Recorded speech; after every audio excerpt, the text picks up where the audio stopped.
এটা ক্লেম দিচ্ছে ওরা আসলে কি ওই টাকাটা নেশা করে জুয়া খেলে হেরে গেছে, এখন ওই টাকাটা নাকি তার অফিসে জমা দেওয়া লাগবে, ওই টাকাটা তাদের লাগবে, যার কারণে বিল্লাল মানে যার টাকাটা হারাইছে নাকি সে তারই সেই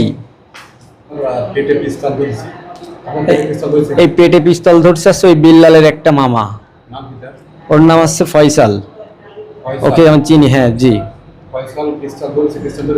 পিস্তল আমার এই পেটে ঠেকাই দিয়ে বলিছে যে তুই না নিলেও বলবি যে তুই টাকা নিছিস, এটা কিন্তু বল, তা না হলে কিন্তু তোরে মেরে ফেলাই দেবো গুলি করে। পিস্তল আসলে পিস্তল যে কি পিস্তল এটা আমি চিনি না, তবে ওইটা ছোটখাটো একটা পিস্তল, ও আমার এইখানে ঠেকাই দিছে পেটে। অরিজিনাল পিস্তল, লোহার মনে মানে লোহার ছিল সেটা। রাত্রে রাত্রে রাত্রে আমি তাগাই নিজে তাগাই দেখছি যে ও আমাকে, লাইট ছিল, লাইট জ্বালানো ছিল। তখন আমাকে একটা ঘরের ভিতরে ওরা আটকায় রাখছিল। এটা আছে বিল্লালদের ঘরে একটা রুমে। ওইখানে প্রায় 16-17 জন লোক আসছিল মোটর সাইকেলে করে। ওদের সবাইকে চিনি না, কিন্তু অল্প কয়েকজনকে আমি চিনি।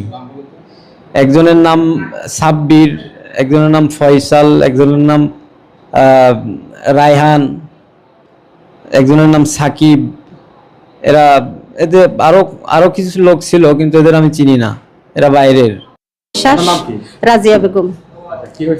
আমার ছেলের ওই চূড়া গফরত দিয়ে মারা ধরে করেছে, 2 দিন ফেলে মাইর ধরে আটকায় রাখিল। রাখার পরে আমি আছে পুলিশের খবর দিয়ে উদ্ধার করেছি। সেখানে ওরা যে থানায় বিচার হলো, কল যে আমরা মানি না, আমরা থানায় করবো, ওরা রিমান্ডে দেবো, এই করবো তাই করবো, আমাকে টাকা দেওয়া লাগবে। তা টাকা তো নিইনি, তো মারির তার নাই, স্বীকার গেছে আমি নিচে করেছি তেন করেছি, কিন্তু টাকা তো নিইনি আমি। ওরা তো জোর করে মূল কাকিনি ওগের মধ্যে যে কি হয়েছে এটা মানে মারামারি হওয়ার পরে শুনতেছি যে এই টাকা হারাইছে বুঝছেন। ওর কাছে টাকা ছিল, ফার্মে থাকে, আরে ও চাকরিতে জমা দেবে, মারামারির ঘটনার মধ্যেই শোনা যাচ্ছে, কিন্তু আগের তো আমরা শুনতে পারিনি। আনে ওরা তো যেভাবে মাইর দায় দেশে দেওয়ার পরে যে আমি হাসপাতালে এনে ভর্তি করে রাখিছি।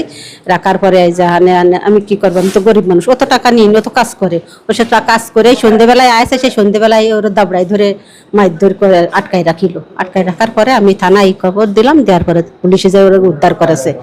উদ্ধার করার পরে বলে কি যে আমরা যা বলতেছিলাম তা পারলাম না, ওর মা পুলিশ এনে আমাকে সর্বনাশ করে দিছে তাই বলে। আমার নাম আপনার স্বামীর নাম কি? মোহাম্মদ রাসেল বিশ্বাস। রাসেল বিশ্বাস, কি হয়েছে আপনার? কি হুমকি দিয়েছে? হুমকি দিয়েছে যে বিকেলে ওর মার, আমাকে বাড়িতে পাশাপাশি, তা জানলা ধারে আমার ছেলেরে বসে ও খেলা করতেছে, আমি বসে রয়েছে, ওর মা বলতেছে কি, ওর মার বউ বলতেছে কি ওরা কি করবে, ওরা কিছুই করবে না, কারণ টাকা যার হাতে তার হাতেই সবকিছু, দরকার 50,000 টাকা মাইরে দেবো, ঠিক আছে সমস্যা নেই, কিন্তু জিততি আমাদের হবে। আপনার স্বামী কি টাকা নিছে? না, আমার স্বামী নেয়নি। আপনি কি মনে ওরা যে কোথায় গেল? ওই টাকাটা বিল্লালের কাছে আছে, ওই টাকাও নিশ্চয় নষ্ট করিছে, নাইলে ওর কাছে রইছে।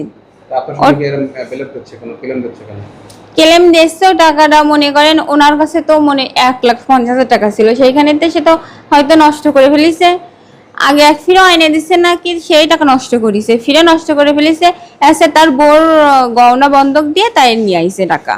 এই জন্যই বাড়ি বসে আমি কিছু বলতে পারতেছে না, এই জন্য এই সমস্ত নাটক সাজে আছে।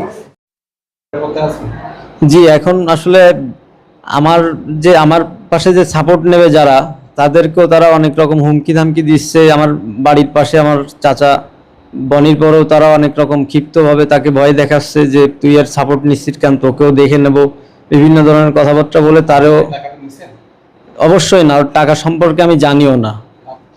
সেই আপনি কি ওই বিল্লালের সাথে চলেন? না না, আমি বিল্লালের সাথে চলি না। আমি ওই ফার্মের ওই পাশেই আছে আমার শ্বশুরের বাসা। পরে আমি ফার্মে গেছি, যাই দেখি ফার্মের ঘরেও বসা আছে।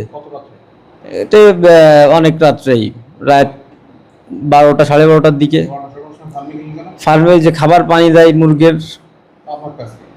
আমার কাজ হচ্ছে যে মাঝে মাঝে ওকে একটু হেল্প করি, আমার শালাকে যে পানি টানি আগুই দেই সেইভাবে। জি, আমাকে মারিছে বেজের ডাঙ্গার একটা গ্রুপ, তাদের চিনি, অনেকটাই চিনি এবং নামও জানি। ওদের ভিতর একজন আছে ইকরাম, তারপরে শুভর কিছু ভাই ব্রাদার আছে, এবং শুভ আমার গায়ে হাত দেয়নি, কিন্তু শুভ থেকে আমারে মারপিট করাইছে, এবং শুভ আমারে নিজেই হুমকি দিয়েছে, তোরে প্রতি সপ্তাহে সপ্তাহে একবার করে মারবো, এবং তোর কাছে তুই কিভাবে কি করলি হয়, এই কথাগুলো শুভ আমাকে বলিছে।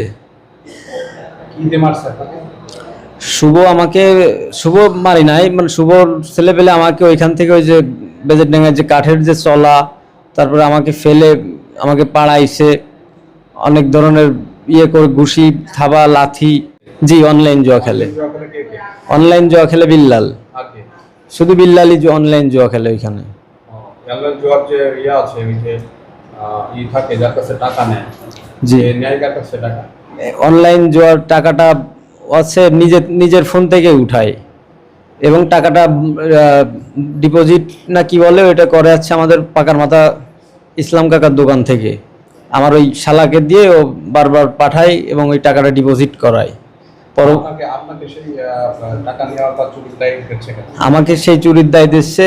আমি তার একদিন আগে ওর টাকাটা হারাই যার নাকি একদিন আগে আমি ওখান থেকে চলে গেছি বিধায় ওর টাকা হারাই গেছে, এটা বলে আমার নামে গুজবে ওটা বলতিছে যে ওর কাছে নাকি 1.5 লক্ষ টাকা ছিল, ওইটা হারাই। টাকাটা মূলত বিল্লালের, সেটার নাম তার পিতার নাম আছে ভুট্টো শেখ, বাসা বাসা গাড়াখোলা, উত্তরপাড়া। হলো উত্তরপাড়া। জি। এবং কি ঘটনা ঘটছে সেখানে? সে টাকা আপনাকে দোষারোপ করতেছে কেন?